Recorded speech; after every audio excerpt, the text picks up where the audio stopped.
అమర్నాథ్ యాత్రకు గతంలో ఎన్నడూ లేని విధంగా ఈసారి భారీ భద్రతను ఏర్పాట్లు చేస్తున్నారు. పెహల్గాం ఉగ్రవాద దాడి తర్వాత అలాంటి ఘటన మళ్లీ చోటు చేసుకోకుండా అత్యాధునికమైన సాంకేతికతను ఉపయోగించి భద్రత ఏర్పాట్లు చేస్తున్నారు. ఏకంగా 42,000 మంది కేంద్ర సాయుధ బలగాలను అమర్నాథ్ యాత్రలో మోహరింపచేస్తున్నారు. ఈ ఏడాది అమర్నాథ్ యాత్ర జూలై 3న మొదలై ఆగస్టు 9న ముగుస్తుంది. మొత్తం 38 రోజుల పాటు యాత్ర కొనసాగనుంది. అమర్నాథ్ వెళ్ళడానికి అనంతనాగ్, పెహల్గాం, గాందర్బల్ నిర్మాణం బల్తల్ మీదుగా 2 మార్గాలున్నాయి. ఏప్రిల్ 22న పెహల్గాంలో పర్యాటకులపై ఉగ్రదాడి జరిగిన నేపథ్యంలో అమర్నాథ్ యాత్ర కోసం కేంద్రం కట్టుదిట్టమైన భద్రత చర్యలు చేపట్టింది. భద్రత కోసం 581 కంపెనీల కేంద్ర సాయుధ పోలీస్ బలగాలను మోహరించాలని కేంద్ర ప్రభుత్వం నిర్ణయించింది.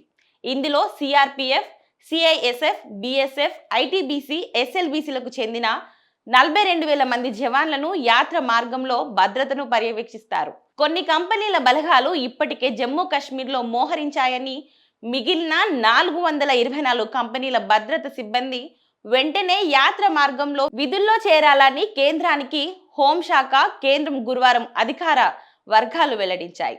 మరోవైపు అమర్నాథ్ యాత్ర యాత్రికులకు అవసరమైన అన్ని సౌకర్యాలు అందించడానికి కేంద్ర ప్రభుత్వం, జమ్మూ కాశ్మీర్ సర్కార్ కృషి చేస్తుందని హోంమంత్రి అమిత్ షా అన్నారు. అత్యంత అప్రమత్తంగా ఉండాలని, పవిత్ర యాత్ర సజావుగా పూర్తయ్యేలా చూడాలని ఆయన అధికారులకు ఆదేశించారు.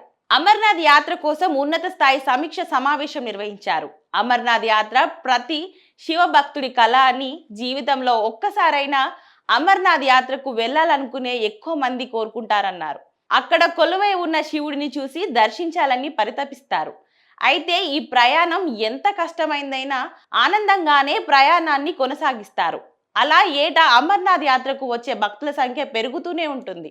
గతంతో పోలిస్తే ఈసారి భక్తుల సంఖ్య కూడా గణనీయంగా పెరిగే అవకాశాలు కనిపిస్తున్నాయి.